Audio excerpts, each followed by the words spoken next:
Hello and welcome to the Anglian Flaneurs. Today we're on Lower Thames Street in the City of London, very close to Tower Bridge, and we're going to be looking at the old Billingsgate Fish Market and Customs House. They're practically next door to each other.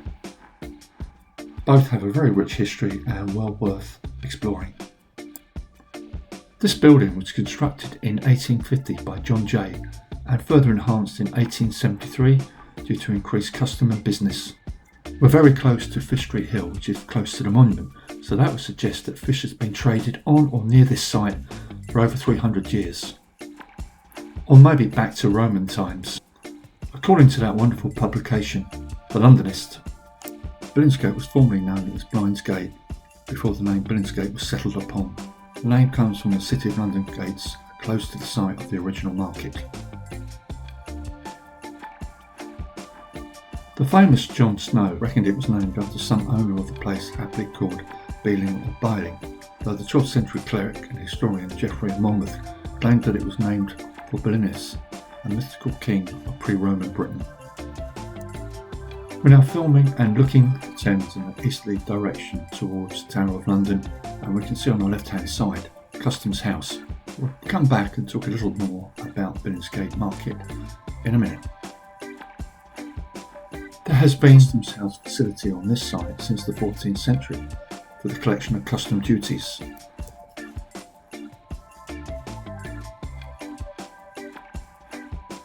Today the building is owned by His Majesty's Revenue and Customs, with a formal address of 20 Lower Thames Street, London EC3. Going back to the 14th century, Customs House stood at Sugar Quay, which is practically next door to the present site. As from the medieval period, a custom house was necessary to levy the duty payable on exported wool, and such a building is recorded here as early as 1377. Various custom houses stood on this site or sites very close by until the Great Fire of London 1666. Post-Fire of London, Customs House was on a much grander site and was to the designs of, guess who, Sir Christopher Wren. The construction of this new building took place in 1813. The old Customs House was destroyed on the 12th of February 1814 by fire, resulting in the explosion of gunpowder and spirits, and as a result papers were retrieved from as far away as Hackney Marshes. This building is still used by HMRC, but there are plans to convert it into a hotel. In 1982, Billingsgate Market found this place too small and relocated to a site at its present site next to Canary Wharf. There was a proposal in March 2021 to move this market, Billingsgate Fish Market, plus Smithfields and Spitalfields Market to a new location on the Thames close to Dagenham Marshes.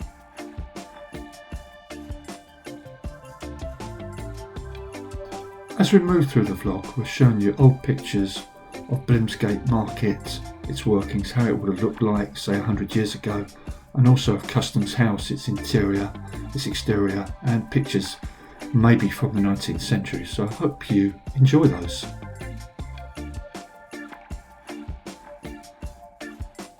The horses of Billingsgate are what I would say is they're a special breed. Now, one of the interesting things about them are the hats they wore. These were hats with a rectangular top designed to transport boxes around on their heads. Some of these boxes could weigh as much as 12 stone, and the hats were called bobbins, and it took a full 8 hours to make by hand. In each hat went 5 pounds of hardened leather, 6 yards of wax end, the hand stitching, and 400 nails.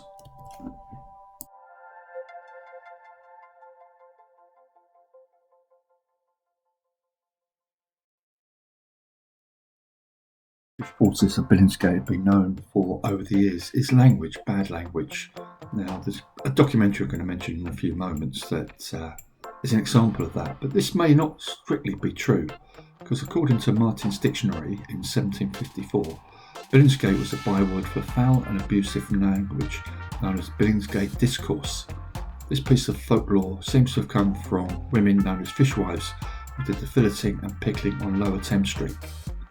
An 1811 dictionary of the vulgar tongue defined Billingsgate language as foul language or abuse.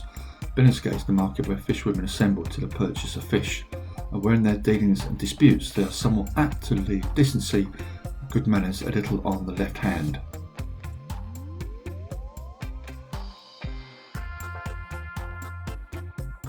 Before we come to talk about one of Billingsgate's notorious characters, now there's been lots of documentaries on this person. His name is Roger Barton, affectionately known or not affectionately known as the Bastard of Billingsgate. You can see Roger in this picture at the new Billingsgate market near Canary Wharf, and he does cater, I believe, for Gordon Ramsay, and has had a presence at Billingsgate market for about 60 years. And I believe also that he has a pitch at Romford Dog Stadium and runs a book there. So he's a man of, shall we say, many skills. Also, I believe he has done some time at His Majesty's pleasure. I'm sure there are stories about Roger that could fill 1,000 vlogs. There is an excellent article in Spitalfield's Life about Billingsgate fish porters that states on the 28th of April in 2022 this year, a centuries-old tradition has come to an end where Billingsgate porters had their licences withdrawn by the City of London Corporation.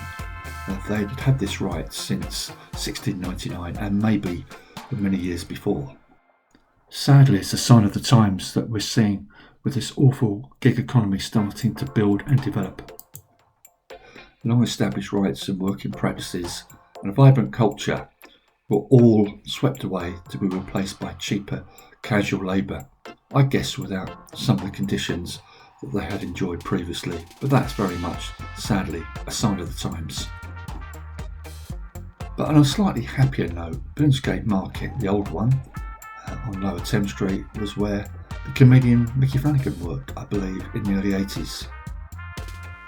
Mickey worked here for a couple of years in the early 80s, 1980s, and this is perhaps where he honed his great wit and repartee. And we can see a picture of young Mickey and his place of work at the old Billingsgate Fish Market.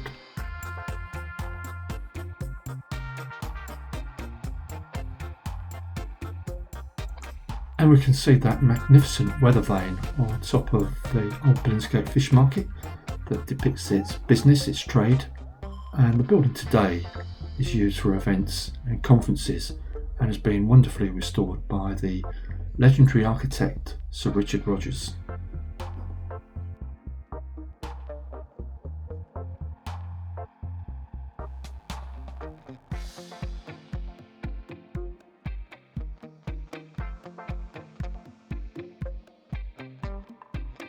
And we're coming to the end of our little discourse around the old Billingsgate Fish Market and Custom House. So I hope you've enjoyed it. The Billingsgate Fish Market especially, the one in existence until 1982, is very much one of my favourite buildings of London. Just a few shots of the old Billingsgate Fish Market, and I hope you've enjoyed the vlog, and that's it from the Anglican Flaneurs. So goodbye for now, and we hope to see you again shortly.